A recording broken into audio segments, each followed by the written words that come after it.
Nigerian actress Motalola has publicly pleaded on Instagram for Afod to stop actions she claims are sabotaging her career. In an emotional post, she wrote, "You are watching GboahTv. Kindly subscribe, like, and follow. Thank you." Good evening, everyone. I had to really calm down to do this video because I am boiling inside of me right now. I've kept this thing for over 5 years. This is the 5th year running.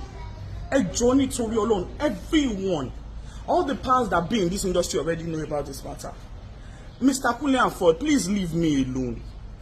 Oh, the fi mi lorun le ko fi career mi lorun le Afod. Kí ló dé kí ni mo ra ngba eti mi ò sanwó.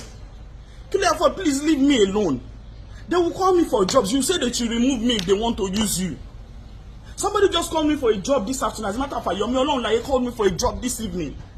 One day ni Afod lo ma direct. Mo de ni okay only for him to send me a message back pé Afod sọ pé òun ò bá mi ṣiṣẹ́. Afod kí ló dé?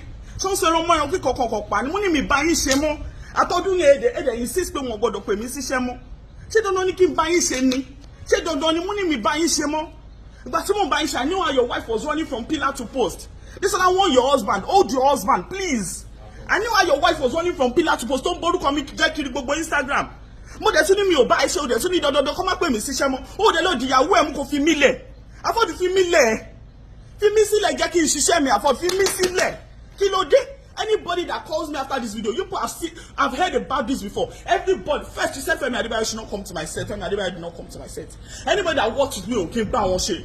Secondly, you went ahead to tell the PM of Joke Ajadi's job.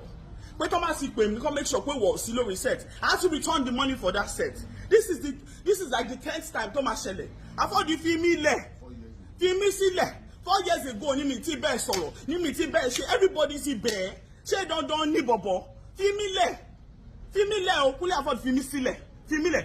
Ẹ bá mi target tó ṣe má target kò ní rí ó ti block mi lórí site èmi gan ni mo kọ́kọ́ block ẹ mo ní mi ò bá ẹ ṣe mọ́ Afod kí ló dé Sọlá mú ọkọ ẹ kó mú dáadáa o mú ọkọ ẹ kó mú gidi kí ló ṣẹlẹ̀ dé Sọlá kí ló dé mo mọ bó ṣe mú orúkọ mi yà kiri náà mo mọ bó ṣì tó ṣe náà mo mọ bó ṣe ń post sórí Instagram àwọn èèyàn mi dọ̀tá mi dè ní lórí ọ̀rọ̀ wa àti ẹ̀ mo dẹ̀ ní ó dẹ̀ nísìnyí ó yá lọ mu ní kó fi mí lọ́rùn lẹ̀ o tọ́ bá pa mi síṣẹ́ ní kàn jẹ́ kó ṣiṣẹ́ mi o kí ló ṣẹlẹ̀